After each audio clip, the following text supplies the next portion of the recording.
Hello everybody, my name is Wesley with Wesleyan Books, and we are back to our second episode of Queer Comics. And today we're going to be talking about Spellbound by Bishakh Som.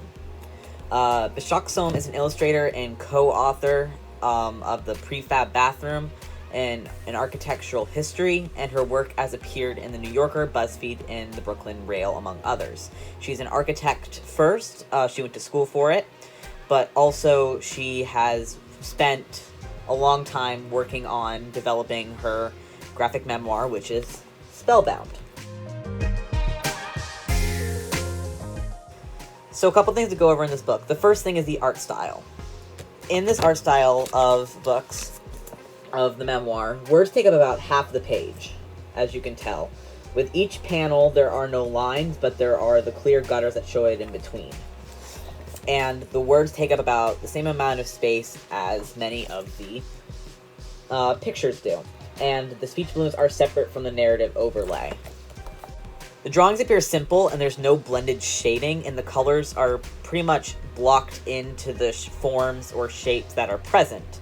Meaning it looks the same as if there was a coloring book and you colored all the same color in one block. There's no blended shading, and the panels are regular shape at all times, as well as how the panels are usually broken up to about 4 or 5 to 6, or a couple maybe more per page.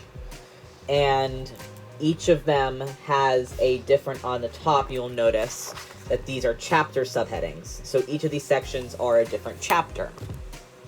The line work is clean with ink brush, or as explained in the memoir itself, this is ink. And the style is more realistic with cartoon depictions of features such as the eyes being dots as opposed to actual fleshed out looking eyes. In this memoir, it does not use an idealized form of people, but uses multiple body shapes and dialogue, which makes each of the people look distinct, yet at the same time rather similar. Though the color is in blocked form and everything is simple, clean lines, it does not make the art immature. Instead, I think it makes it look clean. It is well planned out and has a natural feeling with the small details that add emotion and relatability between the reader and the memoir. This style simply attunes well to the real-life or slice-of-life feel and purpose of the story. The emotions of the characters can be hard to discern at times, as the expressions are more subtle, but this only adds to the human touch that the story brings. On the cover here, we have a Julie, and we have our author Som, that's what I believe, dancing together with the cat Ampersand. With Spellbound written out in tulle, and the colors of the garment is actually that of the trans flag, which I deeply appreciate.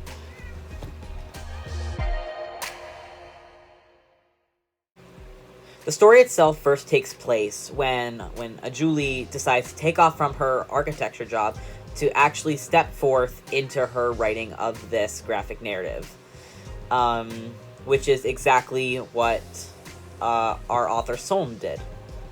And she portrays this beautifully, with the very opening chapters being one of, like, work and drinking and talking to her cat, Ampersand, and just spending a lot of time developing what she wants for her future, when she later decides to go on and have these encounters with architecture later to have the funds to continue her lifestyle.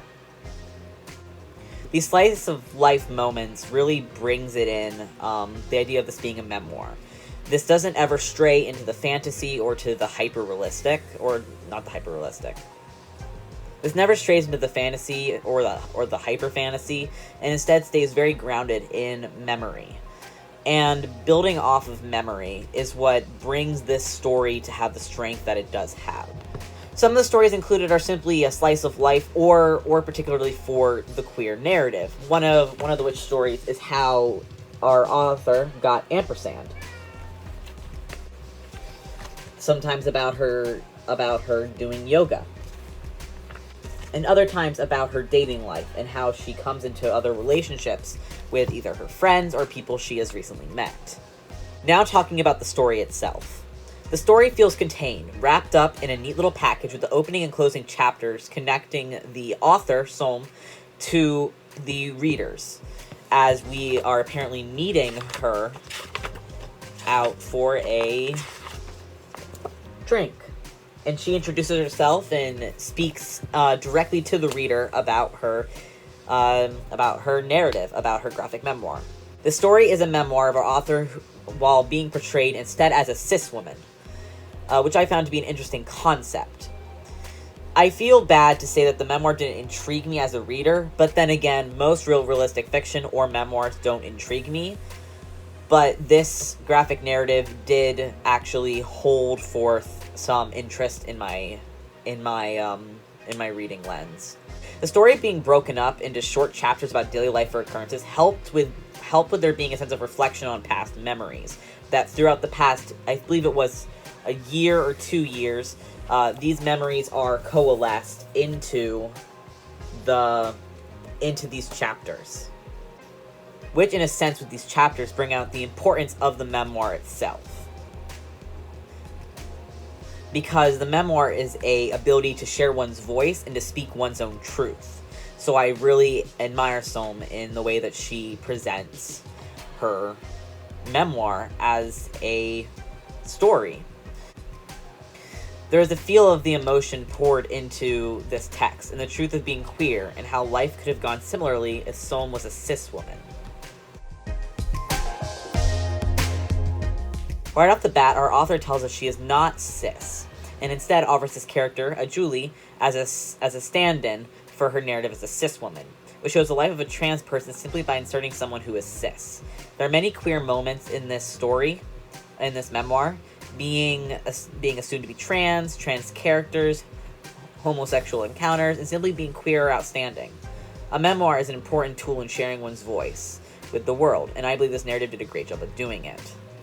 Not only is there a queer aspect, but also an intercultural aspect, as our character or memoir for Som, on a Julie, is also part Indian, and goes to visit her parents in India, as we can see here.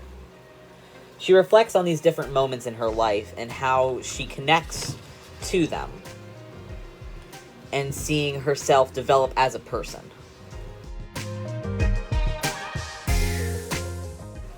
As I said previously, I'm not a fan of memoirs, but the story had me connected with the characters of the story or life that has been being lived. I was intrigued by the story and can love the art, but it simply was not the graphic narrative for me. This book has generally good reviews, and I find it very strong for the format of a memoir. But for myself, I wasn't fully intrigued or motivated to finish this book. I did finish it, though, because I wanted to see it out to the end. The book, though, the story of this year or 2 years, does feel contained between the 2 chapters of speaking with the author Som. But at the same point, memoirs are not for me, and I am left wanting a bit more than it is providing. So overall, I give this book a 2.5 out of 5, and I say that if you're interested in memoirs or personal stories, then definitely reach out and find Spellbound online or at your local library and read it. But if you're not one for memoirs, then I would not suggest this book for you. Thank you all for watching, and I hope you have a great day. Bye!